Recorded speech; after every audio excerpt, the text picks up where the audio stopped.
Pierre Welz, bonjour. Bonjour. Vous êtes chercheur, ingénieur, sociologue et économiste. Vous venez de terminer votre mandat de 5 ans à la tête de l'établissement public Paris-Saclay. Est-ce que vous pouvez nous présenter Paris-Saclay rapidement?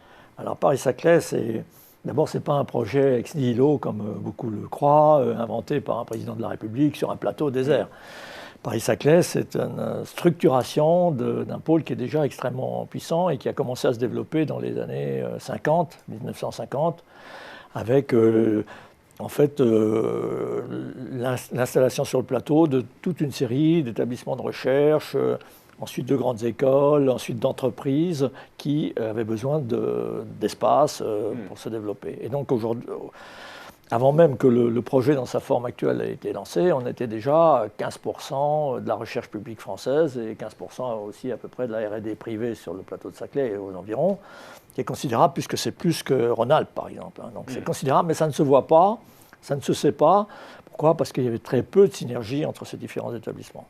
Donc en une phrase, le projet de Saclay, c'est comment transformer ce formidable agglomérat, addition, je dirais, de force en banlieue, en un véritable pôle qui soit capable de produire davantage d'entreprises nouvelles, d'emplois nouveaux et de tirer la France dans son développement économique et technologique. C'est ça l'enjeu.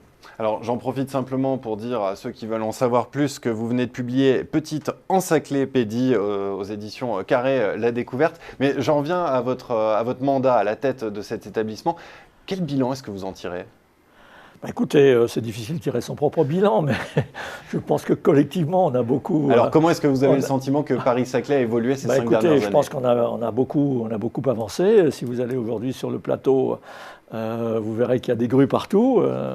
On construit beaucoup. On a en fait développé plusieurs opérations importantes qui sont à la fois des opérations de développement industriel, scientifique, mais aussi de développement urbain, parce qu'il faut rendre l'endroit plus agréable, plus convivial, créer des bistrots, des services, donc ça veut dire amener des habitants. Donc on a deux grandes opérations qui sont à la fois des opérations majeures sur le plan scientifique, sur le plan industriel et aussi sur le plan d'aménagement, puisque on appelle ça des zones d'aménagement concerté qu'on a lancées, sont aujourd'hui parmi les opérations les plus importantes de France.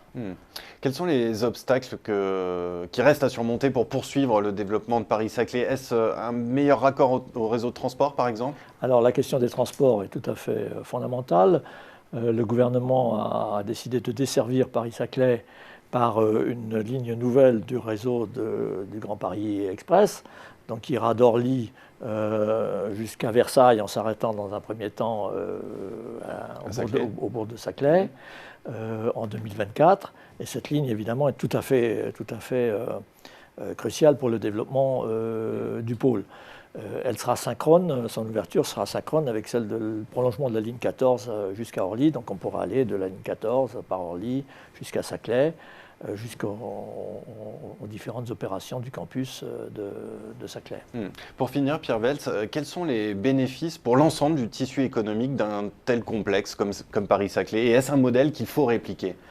Paris-Saclay, c'est évidemment un pari aussi sur l'avenir, puisque l'idée c'est de dire qu'en fédérant mieux les différents acteurs, en créant davantage de liens, de relations, ce qui était quand même le point faible jusqu'à aujourd'hui de Paris-Saclay, on va arriver à créer davantage d'innovations, de produits nouveaux, d'entreprises nouvelles. Une chose très remarquable et qui a vraiment changé au cours des 5 ou 6 années que j'ai passées sur le site, et j'y suis pas pour grand-chose, c'est... on sent un changement de culture chez les jeunes. Aujourd'hui, les jeunes qui sortent des écoles ou de l'université, la création d'entreprises est devenue un objectif extrêmement partagé. On a une floraison de start-up absolument extraordinaire. Et au passage, d'ailleurs, on a des lieux très très vivants qui montrent qu'on peut créer des start-up ailleurs qu'à Paris-Centre. Voilà. Merci beaucoup, Pierre Welz. Un petit conseil à votre successeur? Je pense que... Il va faire comme moi, c'est-à-dire qu'il va passer l'essentiel de son temps à essayer de fédérer les acteurs, parce que c'est ça le seul sujet vraiment important, c'est fédérer. Très bien, bon courage à lui. Merci beaucoup, Pierre Welz. Merci à vous.